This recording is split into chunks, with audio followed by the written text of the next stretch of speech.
आपण पाहत आहात जत मराठी न्यूज।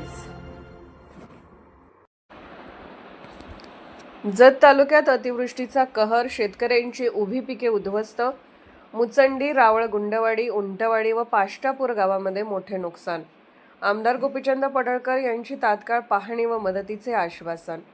जत विधानसभा मतदारसंघातील मुचंडी, रावळ, गुंडवाडी, उंटवाडी आणि पाष्टापूर या गावांमध्ये काल झालेल्या अतिवृष्टीने अक्षरशः कहर केला असून शेतकऱ्यांच्या उभ्या पिकांचे मोठ्या प्रमाणावर नुकसान झाले आहे। काही क्षणातच महिन्यांच्या मेहनतीवर पाणी फिरल्याने शेतकरी हताश झाले आहेत। शेतामध्ये सर्वत्र चिखलाचे साम्राज्य पसरले असून अनेक ठिकाणी पिके पाण्याखाली गेल्याचे चित्र पाहायला मिळत आहे। मेहनतीने उभे केलेले पीक नष्ट झाल्याने शेतकऱ्यांच्या डोळ्यात अश्रू असून त्यांच्या संसारावर मोठे संकट कोसळले आहे। या पार्श्वभूमीवर आमदार गोपीचंद पडळकर यांनी स्वतः शेतकऱ्याच्या बांधावर जाऊन नुकसानग्रस्त भागाची पाहणी केली।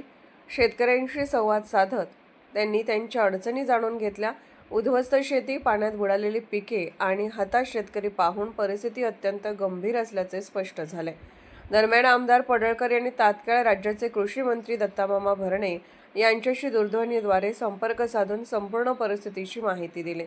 यावर कृषी मंत्र्यांनी संबंधित महसूल व कृषी विभागाला त्वरित पंचनामे करून नुकसानग्रस्त शेतकऱ्यांना मदत देण्याच्या सूचना दिल्या आहेत। या कठीण प्रसंगी शेतकरी बांधव एकटे नाहीत, त्यांच्या पाठीशी खंबीरपणे उभे राहून त्यांना न्याय व आर्थिक मदत मिळवून देण्यासाठी सर्वतोपरी प्रयत्न केले जातील असा विश्वास आमदार पडळकर यांनी व्यक्त केला।